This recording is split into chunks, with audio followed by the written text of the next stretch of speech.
श्री काकभूषण जी कहते हैं वो एक कौवा के रूप में, और कौवा के रूप में परमात्मा की भक्ति प्राप्त की है, उसे महापुरुष नहीं कहा जा सकता है, उसे भक्त कहा जाएगा।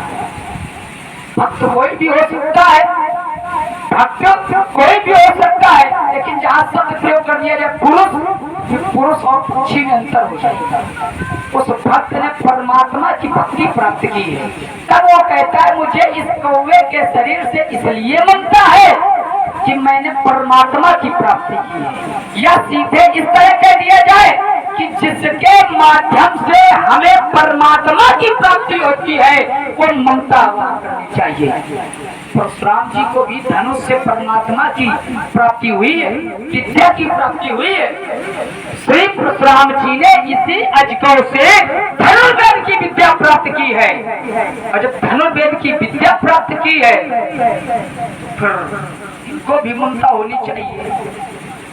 अगली बात आपने कहा था लक्ष्मण, तुमने ये नहीं बताया कि हम और आप जो कार्य करते हैं ये किसकी शक्ति है। यद्यपि संसार में ब्रह्म की ही इच्छा से सब कुछ होता है, जो परमात्मा चाहता है। ये तीन शक्तियां हैं, लेकिन ये तीनों शक्तियां परमात्मा सत्ता से ही जुड़ी हुई है। भाई हम आप क्या, हम आप तो वो हमें आपको नचा रहा है, खिला रहा है, जो जैसा वो करता है हम वैसा करते हैं। लेकिन जब हम और आपके द्वारा कोई अपराध होता है तो अपराध के घेरे में मैंने दूसरा प्रमाण भी दिया था, ये नहीं कि मनमुखी बात मैंने की हो। मैंने कहा था माया के बस में जब कोई कार्य करता है तो वहां भी दोष लग सकता है, लेकिन जब कोई परमात्मा सत्ता से कार्य किया जाता है तो वहां पर कोई दोष नहीं लगता। अच्छा इसको और सरल कर, इसको और सरल किए दे रहा हूं मैं। जब कोई कार्य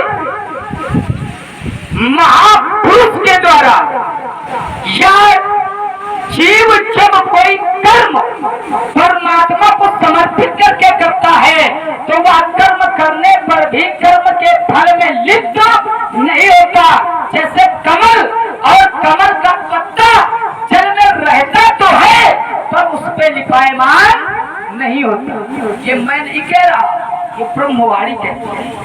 तो जिसने धनुष को तोड़ा है उसने अपनी इच्छा से नहीं तोड़ा है, उसे तो एक महापुरुष ने, बल्कि महापुरुष नहीं उस सृष्टि का दूसरा विधाता है, दूसरा रचयिता है, उसने आशीर्वाद दिया है। क्या दिया है? आदेश दिया है संभालिए व्यासी, आप आगे हैं, थोड़ा इसका विश्वास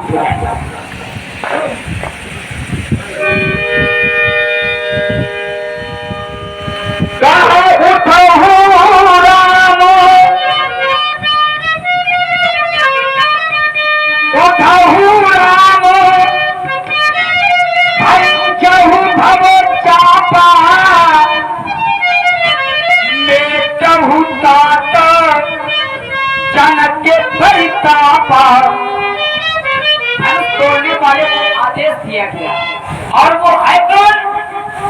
वो है महामुनि। अब देखिए इनमें उनमें भिन्नता है, ये केवल मुनि है, ये केवल मुनि है। प्रमाण ले लो, सोनी मुनि वचन लखन मुस्काने, लक्ष्मण मुनि के वचनों को सुनकर मुस्कुराया, अर्थात जो इन्होंने कहा वो सुन करके मुस्कुराया, ये मुनि है। और जिसने आदेश दिया है वो इनसे श्रेष्ठ है।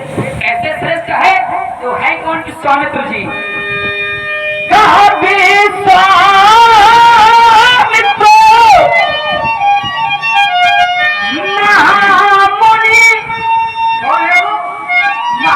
ये मुनि है और महामुनि है।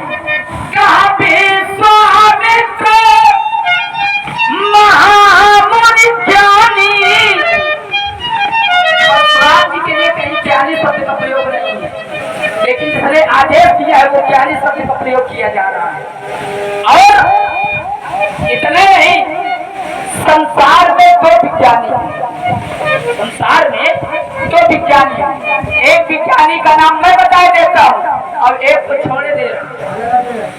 कौन है?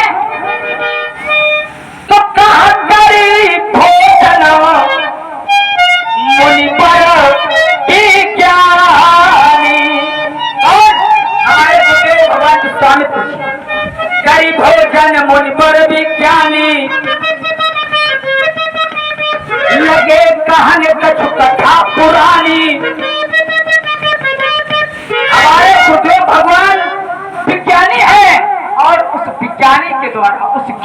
द्वारा, उस महामुनि के द्वारा आदेश दिया है। तो जो कार्य महामुनि के आशीर्वाद से हुआ हो, जो कार्य एक ज्ञानी के संस्तुति से हुआ हो, ज्ञानी के संस्तुति से हो, तो क्या वो कार्य अनुचित हो सकता है? हमारी आपकी वार्ता लंबी ना हो, केवल दो बिंदु। राजकुमार लक्ष्मण, आप ये भी कह रहे हैं वार्ता दीर्घ ना हो, लेकिन समय हमसे ज्यादा व्यतीत कर रहे हैं। हम देखो बच्चे हैं, हम समय नहीं लेंगे तो क्या आप समय लोगे? मैंने आपके समक्ष विषयों पर तर्क बड़े ही कम और सूक्ष्म शब्दों में दिया है, और फिर दे रहा हूं बड़े ही कम और सूक्ष्म शब्दों में। आपने कहा ईश्वर कहता है जिसके पास थोड़ी भी ममता है, ममता जिनकी प्रभु ही न थोड़ी। देखिए आप गलत कर रहे हैं, आप सही कर रहे हैं। ममता जिन पर प्रभु ही न थोड़ी, जिस पर भगवान की थोड़ी भी ममता है, उस नर नारी की मैं वंदना करता हूं। यही रुझाई आपने दोनों अर्थों में भिन्नता कर दी। कैसे? प्रथम बात में आपने कहा कि जिसके पास थोड़ी भी ममता है, परमात्मा की, परमात्मा की। आपने कहा जिसके पास थोड़ी भी ममता है, और द्वितीय बार में आप ये कह रहे हैं जिसकी प्रभु पर ममता थोड़ी भी। अब ये अंतर नहीं, अंतर नहीं, मेरी बात वो जीव नहीं कर रहा। मैंने पूरी अवधारी पढ़ी थी कि भगवान शंकर ये कहते हैं, और कहता है भगवान शंकर कि नर नारी बहोरी, ममता जिन पर प्रभु न थोड़ी। भगवान शंकर कहते हैं, मैं अपने नाम भी मैं थोड़े दे रहा हूँ, मैं अयोध्या के नर नारी की वंदना करता हूँ। किसकी वंदना करता हूँ? जिस पर प्रभु श्री राम थोड़ी भी ममता करते हैं। अब तो कुछ बात नहीं, मेरी बात अब उत्तर कर लो। अभी कर रही। मेरा अर्थांतर केवल इतना है, आप यदि एक अर्धाली पढ़े तो एक ही अर्थ है, भिन्नता न लाए।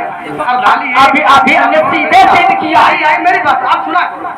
समझदार वही है जो थोड़ी सामने वाली की बात सुने। मैं सुनता हूँ धैर्यता से, सहनशीलता से। सुना अर्धाली एक अर्थ दो नहीं हो सकते। हाँ, यदि अर्थ होते हैं तो मैं कहता हूँ चार होते हैं। एक शब्दांतर है, शब्द के अनुसार अर्थ किया जाए वो शब्दार्थ। एक भाव के अनुसार किया जाता वो भावार्थ है। एक सत्यता की सीमा पर किया जाता वो यथार्थ है, और एक ये होता कि कहा कुछ जाता है और रहस्य कुछ और होता तो उसका नाम गुणार्थ। तो अर्थ दो नहीं चार प्रकार से किए जाते हैं। आइए, आपने कहा ममता त्यागने योग्य है, त्यागने योग्य नहीं है, ये आपका धरातल था। मेरा धरातल ये था ममता त्यागने योग्य है, और मैंने प्रमाण भी दिया था। एक नया प्रमाण लाता हूँ तुम्हारे सामने। जल्दी आगे है तो थोड़ा, क्योंकि शब्दों की जो पायल बनती है उसमें जो संगीत की मधुमेह वाली प्रयोग हो जाती है तो सर उत्तम कोटि में संचालित। आइए, मोरे ममता तरुए और तमिए अंधियारी,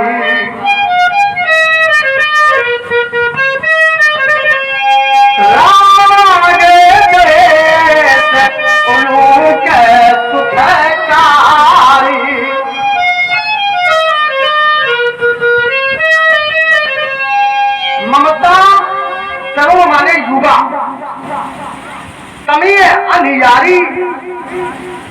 ममता एक युवा रूपी अंधेरी रात्रि है, किसके लिए सुखकर है? हम अंतर करना। बोले राग द्वेष उलू के सुखकारी,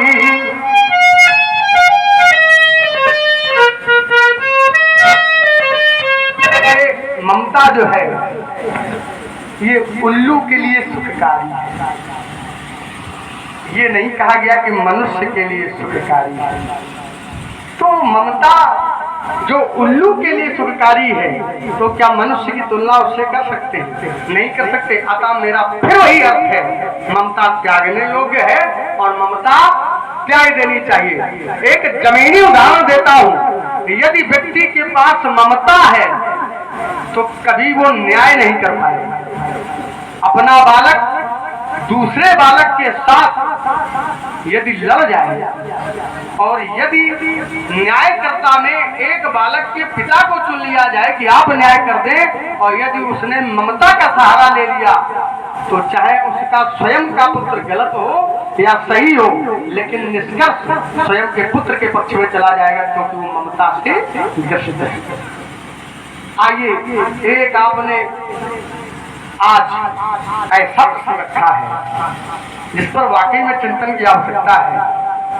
आपने कहा कि आपने जो कहीतन राम भगत में पाई का उदाहरण है वो महापुरुष है, वो एक पक्षी है। उसके थोड़े पूर्व का अगर इतिहास उठा ले तो वो पुरुष है। वो पक्षी बनकर पैदा नहीं हुआ है। पक्षी की संज्ञा केवल उसे दे दी जाती है जिसका जन्म ही पक्षी के रूप में होता है। जो पहले मनुष्य था बाद में पक्षी हो गया हो, उसको महापुरुष कहा जा सकता है। कैसे वो था क्या?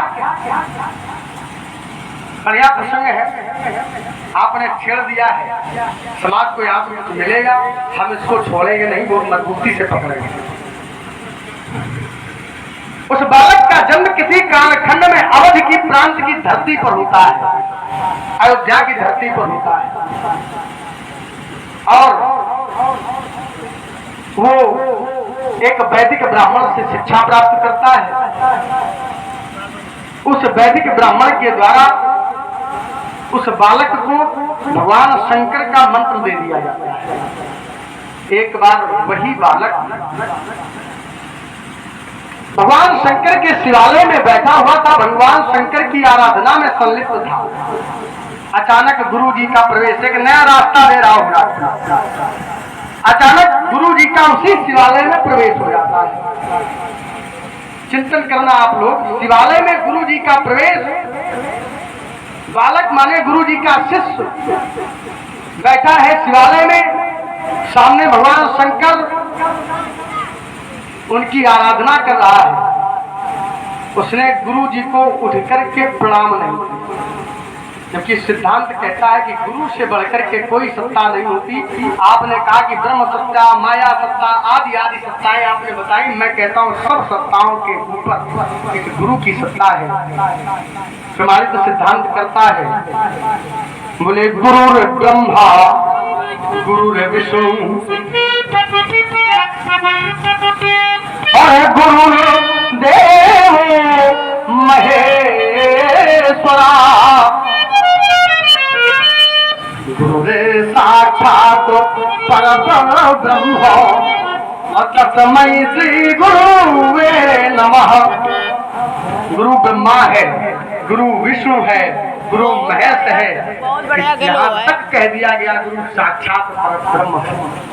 उस बालक ने गुरु जी को प्रणाम नहीं किया, गुरु जी के मन में कुछ नहीं हुआ। सिद्धांत कहते हैं, बोले एक बार हर मंदिर जपते रहो शिव नाम, क्या बात। और गुरु अभिमान थे उठे नहीं की न प्रणाम। होता क्या है, सो दया नहीं गया हूँ कछु और नरोत लबले आगे गुरु अपमान था सही नहीं सके महेश। भगवान शंकर नहीं सहन कर पाए गुरु जी का अपमान, तो तत्काल उसके कर्म का फल दे दिया। फल क्या हुआ, बोले मंदिर माझ भई न भवानी हक भाग्य अज्ञ अभिमानी। जब तब गुरु के नहीं क्रोधा अधिक बालोचित सम्यक बोधा। कदपि साप सत्य हम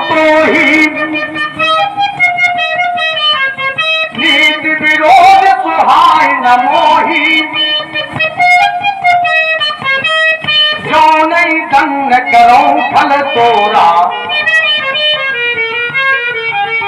भक्त हो श्रुति मार्ग मोरा।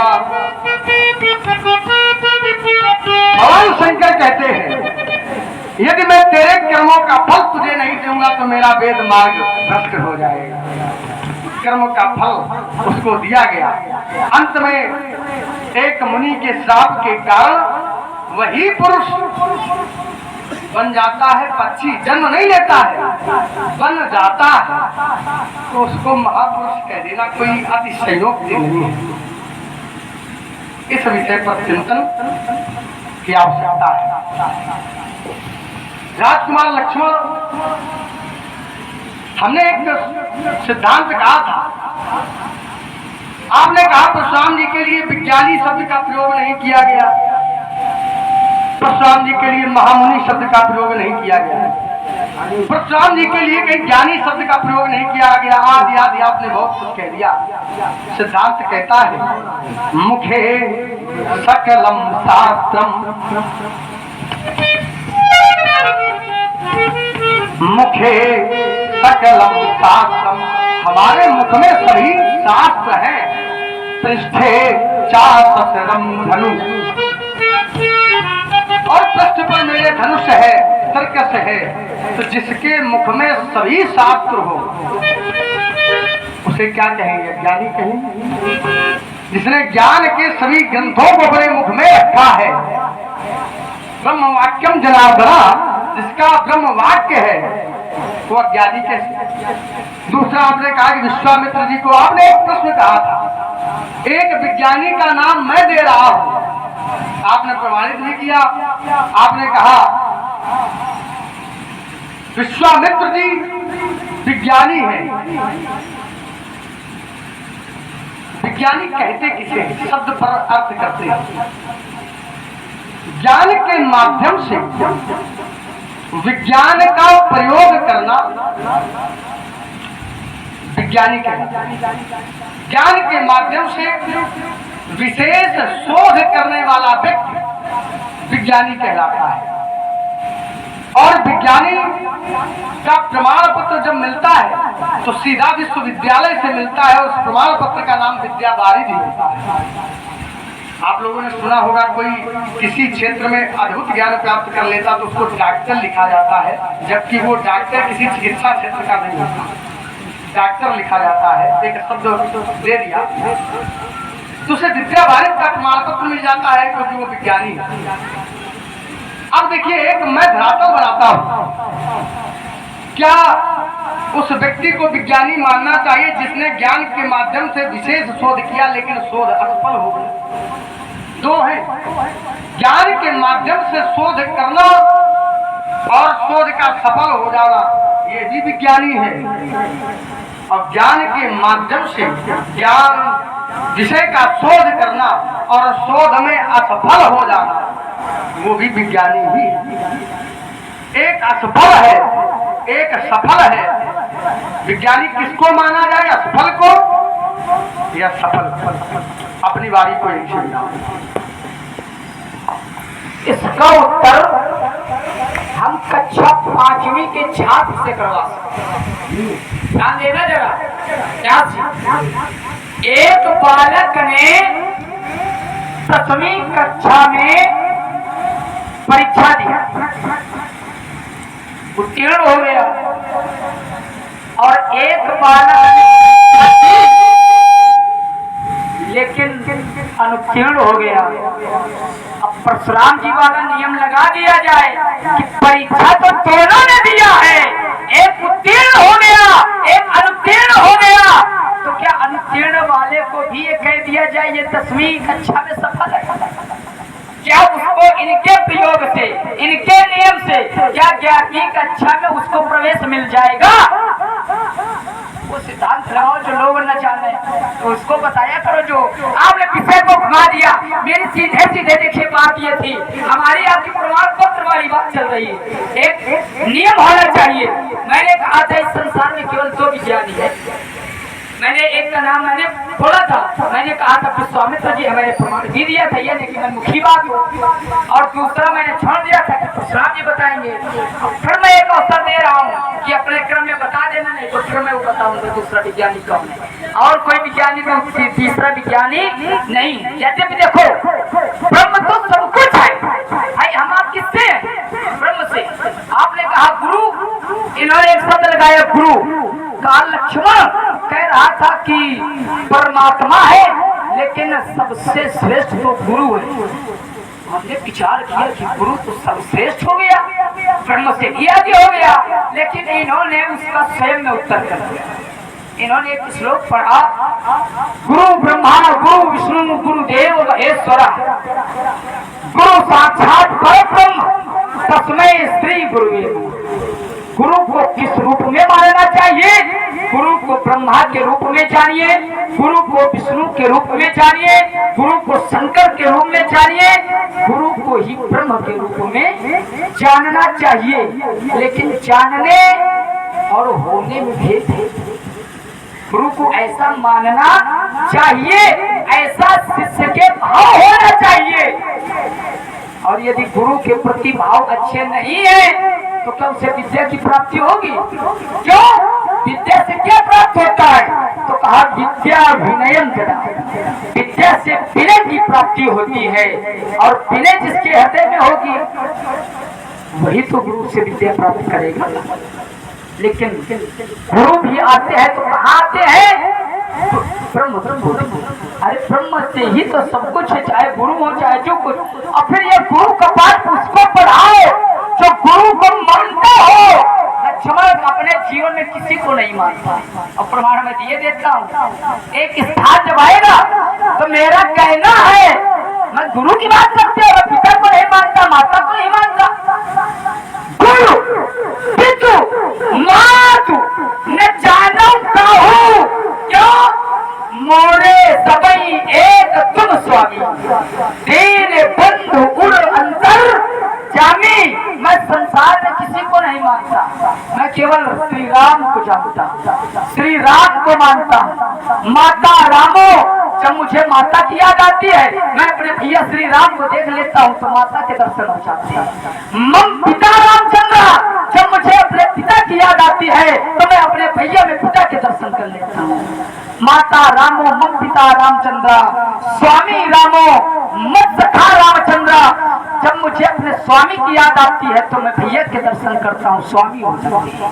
जब मुझे किसी मित्र की आवश्यकता पड़ती है तो मैं अपने भैया के शरण में पहुंच जाता हूँ, हमें मित्र की प्राप्ति हो जाती है।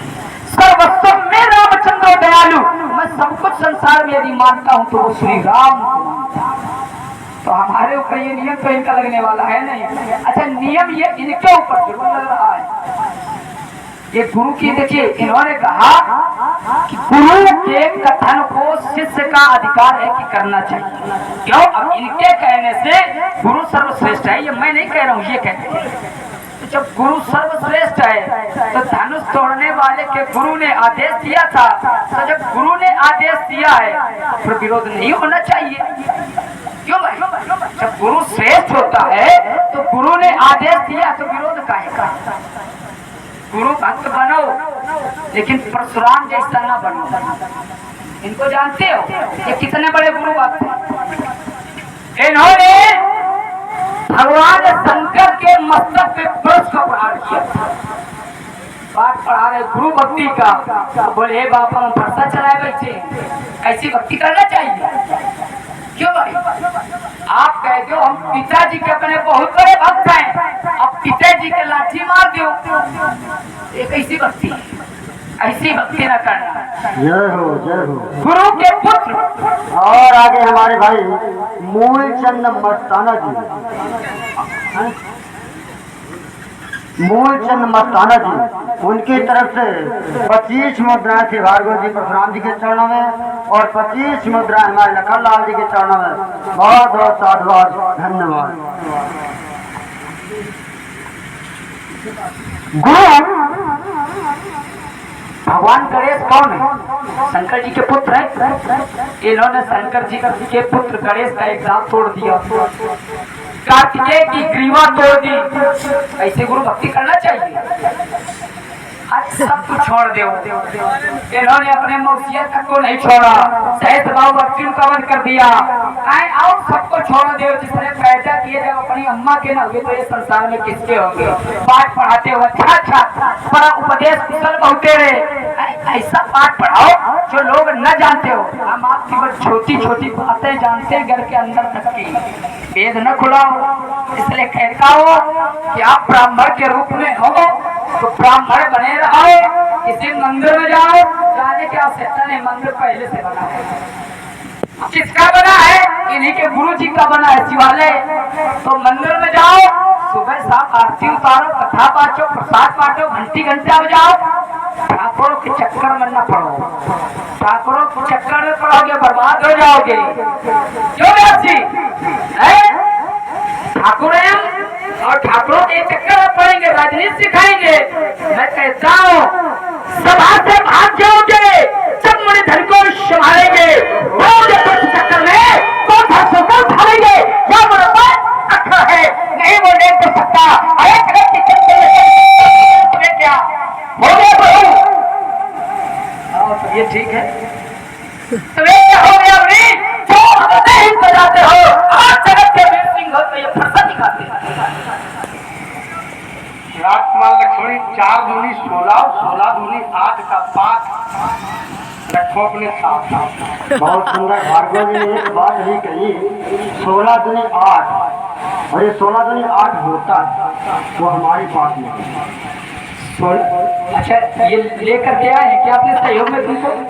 हाँ, हमें तो कुछ ऐसा ही लग रहा है क्यों परशुराम जी को ये मालूम था कि मिथिला में जाएंगे और मिथिला में प्रत्येक नर नारी ज्ञानी और नर नारी सुभग सुचि, सुचि माने पवित्र, संता माने संता है, धर्मशील है, ज्ञानी है, कुर्बान है। और ऐसे लोग हमारे उसमें तो आएंगे नहीं बातों में, तो अपने सहयोग में एक को लेते चलो। जैसे देखा होगा कुछ लोग अपने साथ 1-2 चाट खा रखते हैं, ये कब से करने लगे? राजकुमार लक्ष्मण, जिस पद के लिए आप जागरूकता का शब्द संयोजित कर रहे हैं वो पद कोई साधारण पद नहीं है, महान का पद है। पद की गरिमा रखी जाए।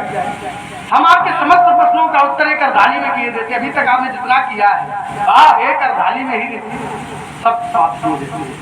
आपने कहा गुरु जी के सर पर फरसा चला दिया, गणेश जी का दंत काट दिया, कार्तिकेय की ग्रीवा तोड़ दी। कहीं ना कहीं सभी में गुरु जी का आदेश था, कहीं ना कहीं सभी में गुरु जी का आदेश था। कभी प्रत्यक्ष आदेश है और कभी अप्रत्यक्ष आदेश है। आपने कहा माता जी के सर पर प्रहार कर दिया, सर अलग कर दिया, उसमें भी माता जी की इच्छा थी। पिताजी का हमसे वचन ले लिया गया था, वहाँ भी एक समय था। लेकिन इन सभी को संयोजित करते हुए एक अर्धाली में आपकी बात का उत्तर, इसके बाद में आपके काव्य का उत्तर करेंगे। व्यास जी, भगवान शंकर एक बार ये भी कहते बोले मातु पिता प्रभु कई बानी बिनहि विचारो जाने। भगवान शंकर कहते हैं कि जब माता का, पिता का, गुरु का और प्रभु का कोई आदेश हो उस पर कभी विचार नहीं करना चाहिए, उस कार्य को कर देना चाहिए। और विद्वानों ने पूछा यदि सामने वाला विचार कर ले तो उत्तर में किया गया बोले उचित या नोचित विचारू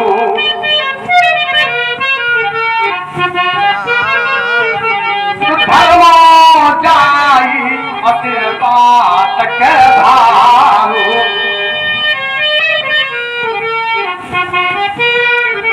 यदि वह उचित या अनुचित का विचार कर लेता है तो उसके सिर पर एक पाप लग जाता है। आइए इसके बाद आपने कहा सभा से भाग जाओगे, हम भाग जाएंगे। गायब हो जाता तो बुलाया जाए, मैं तो बुला बुलाया आया हूँ।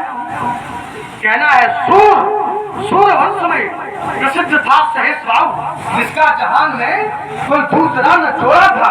काटा था कठिन कुठार की धार से, यद्यपि न उसके पास सैन्य बल थोड़ा था। सुन लक्ष्मण, मैं वही हूँ परशुराम जिसने छात्र वंश का एक बच्चा तक न छोड़ा था। देखो महाराज, जब बात बिगड़ जाती है वो बनती नहीं है। आपने कहा भगवान शंकर कहते हैं मात पिता प्रभु गुरु कहे बानी, बिने विचार करिए सुख जानी, उचित की अनुचित किए विचारो, धर्म जाय सब बातक भारो।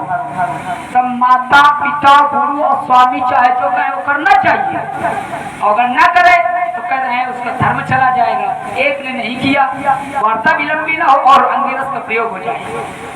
प्रहलाद के पिता ने कहा अपने पुत्र से, हिरण्याकश्यप ने अपने पुत्र प्रहलाद से कहा कि तुम राम का नाम लेना बंद कर दे, लेकिन प्रहलाद नहीं माना तो क्या उसका धर्म चला गया? ना, बल्कि उसके लिए कह दिया गया भगत शिरोमणि भेद प्रहलाद। वो भक्तों में शिरोमणि हो गया। आवश्यक नहीं है कि हर जगह बात मानी जाए, और ये सिद्धांत अगर हम धनुष तोड़ने वाले में लगा दें तो फिर आपकी पूरी टीले खत्म है। भाई आप कह रहे हो माता पिता स्वामी और गुरु के आदेश का पालन करना चाहिए, धनुष तोड़ने वाले ने आदेश का पालन कर रहा है, 3-5 कर रहे हैं। इसलिए मैं समझा जाता हूँ, मुझसे लेकर यदि विजय पाना चाहो तो मेरा नाम के अंतर की छात न पाओगे, सीखोगे चिल्लाओगे निर्वाद के ऊपर, ऐसा रोनाऊंगा बाबा रोने तक न पाओगे। भरसक से काटने की बात करना कहना नहीं, ऐसी मार लगाऊं तो अम्मा पप्पा दोनों साथ में याद आए। ओहो, शब्दावली बहुत उत्तम है, होना ही चाहिए। एक कहावत है, जब देवी देखना देखना क्या ये है क्या है किसमें कितनी सानी, और अभी पता लग जाएगा कि दूध में कितना पानी। अच्छा, ये तो शरीर है देख के लग रहा। आइए, आपने कहा एक जगह से प्रमाण देता हूँ, आपको जवाब देता हूँ, केवल अंतिम वार्ता है। मैं भी एक जगह से प्रमाण देता हूँ। आपने कहा प्रहलाद राम जी का भक्त था, नहीं? हाँ ठीक नहीं था। उसने जिस मंत्र का सहारा लेकर के जिस आराध्य की पूजा की, वो मंत्र कौन है? उसमें कहा गया 12 अक्षर मंत्र पुरी जपहि सहित अनुराग। 12 अक्षर मंत्र का प्रयोग हुआ है, और 12 अक्षर मंत्र राम जी का नहीं है। राम जी का 2 अक्षरों का मंत्र है राम, 12 अक्षर हरि का मंत्र है। आइए, इस भक्से ने एक बार नहीं समर जग तब कोटिन कीन है, इसलिए बउआ समझाता हूँ। क्या है? चूर कर सकता देता है लपेट चारों ओर, एक घेरे में दिग्गज दहेज जा आई धन धड़क जा गोल कंध दो जा विकेट घेरे में सबता दिखाई दे। हरि के उजेले में डोल पिता जगमन समापन लगी, ये छत्री लुकत है वो लोग सम अंधेरे का। जय हो, बहुत सुंदर। आपने वीर रथ को सम्मान सुन रहे हैं, प्रभावित है हमारे अन्य पाल सिंह मेरा। उनकी तरफ से 50 रुपए श्री राम जी सरकार के लिए, और 50 रुपए हमारे भाई परशुराम जी के लिए, 50 रुपए हमारे श्री लखन लाल जी के लिए। बहुत बहुत साधुवाद, धन्यवाद। आपने कहा कि ये मंत्र हरि का है, राम का। अच्छा, हरि क्या कोई दूसरे हैं? क्यों भाई, क्या हरि दूसरे हैं? ना, हरि ही राम है। प्रमाण हमसे ले लो। कहा जा दिल ते हरि कर वहीं आए, हरि कर वहीं आए। विश्वामित्र जी ने विचार किया कि इन निशाचरों का अंत कैसे होगा, तो कहा हरि बिनु मारे निशाचर और जान लिया तो लेने पहुंच गए। हरि और राम एक ही है। क्यों? राम ब्रह्म परमार्थ रूपा। इतनी ऐसा कहानियां सुना दूंगा कि सुनते सुनते आप निपट जाओगे।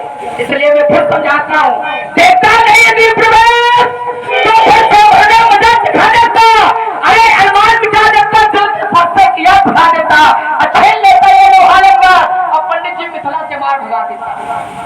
क्या हो गया? खड़े हो। सोच रहा था ये जो रक्त में इतना उबाल है, रक्त में इतना उत्साह है, हमारा चिंतन समय पर चला गया रक्त है किसका।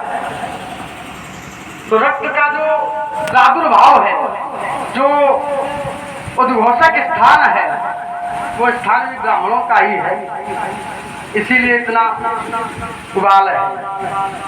राजकुमार लक्ष्मण, तुमने कहा इतनी चौपाइयां सुना देंगे, निपटा देंगे। अच्छा बताओ, किसी को सुना के निपटाया जाता है? अतिशयोक्ति बोलता है ये बालक, इतना बाचाल हो गया है, अतिशयोक्ति बोलता है। एक झूठ होता है, एक अर्ध झूठ होता है, ये पूरा झूठ बोलता है। किसी को कुछ सुनाकर के निपटाया नहीं जा सकता। निपटाने के लिए निपटाने वाले आप होने चाहिए हैं। अवस्था की पूरी व्यवस्था है, हैरान नहीं होना। राजकुमार लक्ष्मण ने कहा कि हरि और राम में अंतर नहीं है। यदि अंतर ना होता तो गर्भ में आया कौन? गर्भ में तो वही आया है। और जिस व्यक्ति ने एक बार तपस्या की, तपस्या में उसने घनघोर तपस्या की है, वही हरि आया, वही हरि आया है। जो हरि आप बता रहे हो वही हरि आया। और कौन कौन आया? हरि अकेला नहीं आया। व्यास जी कहते हैं, इत्यादि हरि हर तपो देखिए पारा, मनु समीप आए बहु पारा, मांगहु पर बहु भात लोहाए, परम धीरो नहीं चलहि चलाए। ब्रह्मा भी आए हैं, हरि भी आया है, हर भी आए हैं, किंतु हिले नहीं अपनी जगह से। फिर कौन आया है? तो प्रभु सर्वभाग्य और दास निज जानी, गति अनन्यता पशुन्य को रानी। जब उस सर्वज्ञ ने पर ब्रह्म परमेश्वर ने ये जाना है कि इनको ना ब्रह्मा की आवश्यकता है, ना विष्णु की आवश्यकता है, ना भगवान शंकर की आवश्यकता है, तब वो स्वयं आए। और जब आए हैं तो उन्होंने कहा है, मांगो मांगो बर भई न भवानी, परम गंभीर कृपा मृत्युसानी।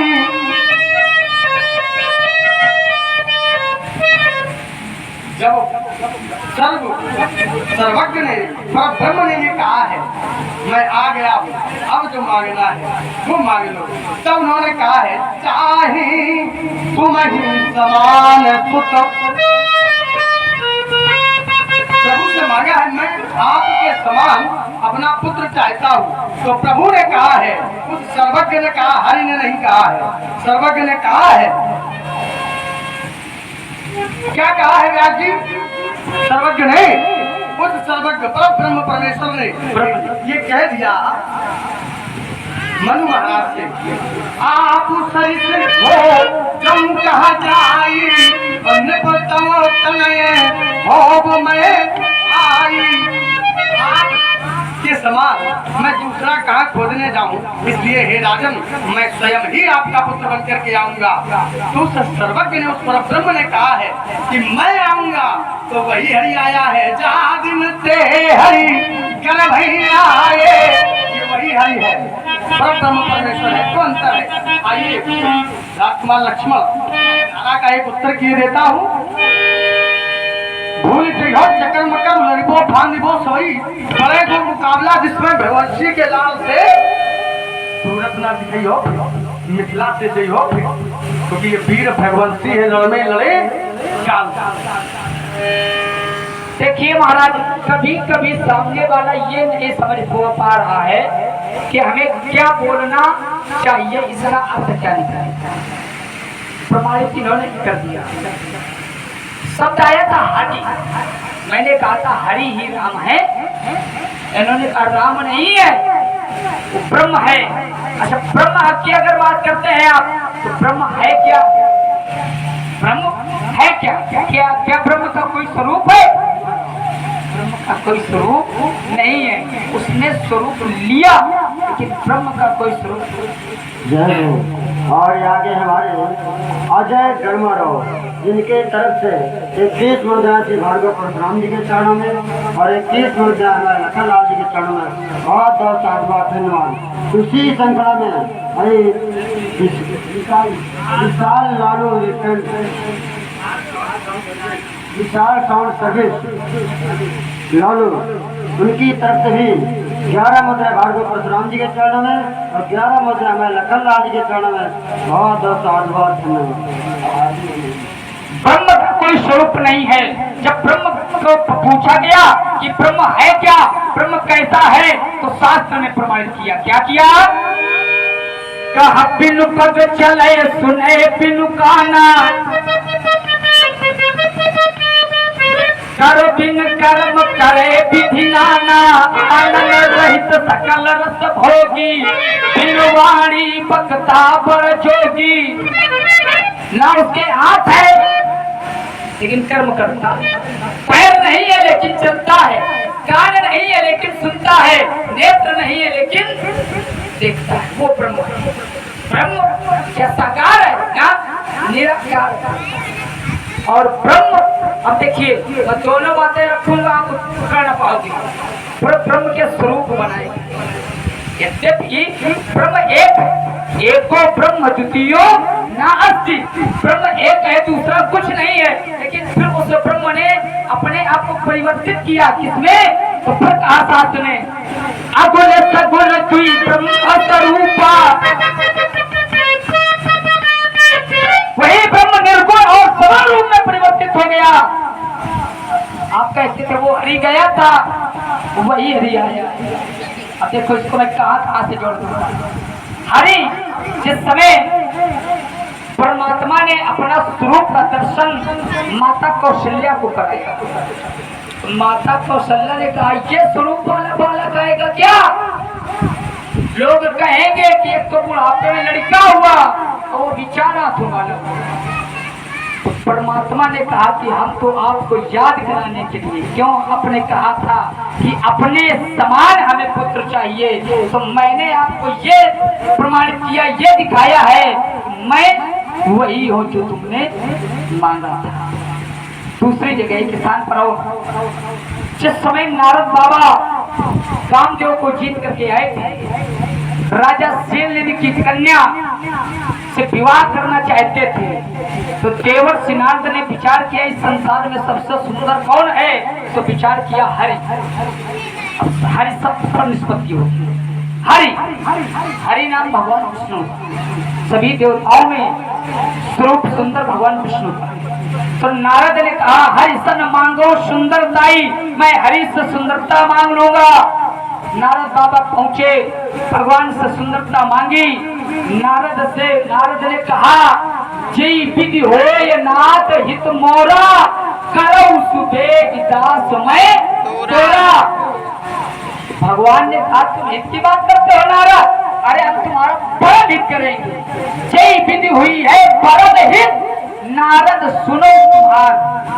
अब नारद ने हरि की सुंदरता मांगी थी, तो भगवान ने हरि का ही रूप दिया। जय हो जय हो। और आगे इसी श्रृंखला में हमारे नेपाल सिंह घेरा, उनकी तरफ से 25 मुद्रा भार्गव परशुराम जी के चरणों में और 25 मुद्रा हमें लखन लाल जी के चरणों में। और इसी श्रृंखला में हमारे भाई श्री राम प्रकाश वर्मा जी, उनकी तरफ से 25 मुद्रा भार्गव परशुराम जी के चरणों में, 25 मुद्रा हमें लखन लाल जी के चरणों में। बहुत बहुत साधुवाद, धन्यवाद।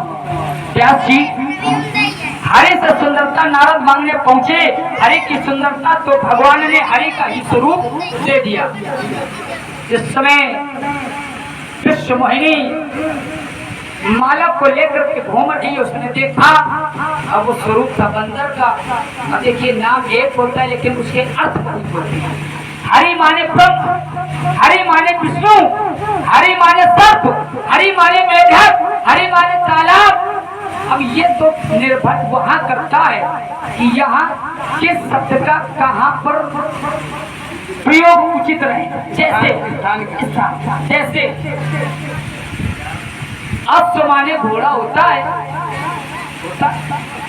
और सेंध माने भी घोड़ा होता है। सेंध माने घोड़ा भी होता है और सेंध माने नमक होता है। हाँ। एक महापुरुष ने अपने अनुज से कहा कि सेंध ले आओ।